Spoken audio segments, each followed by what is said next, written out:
All right, busy panel now. Let's bring them in.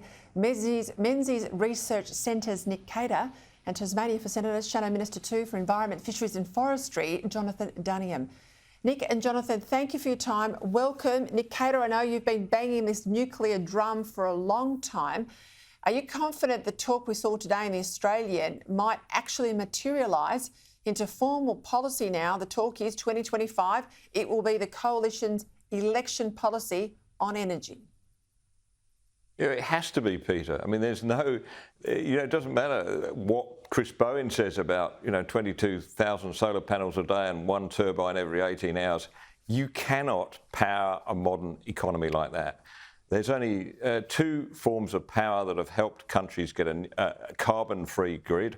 One is hydroelectricity, and we just simply don't have enough of that. And the other is nuclear. It will be a combination of that. It's just how long it takes before we as a country get there and how much money we misdirect in the meantime on these boondoggle schemes. What's positive, Senator Duniam, is that I've looked at the polls.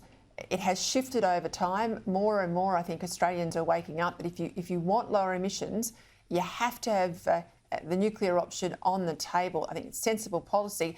And of course, good on you in opposition because you don't win government by being Labor light.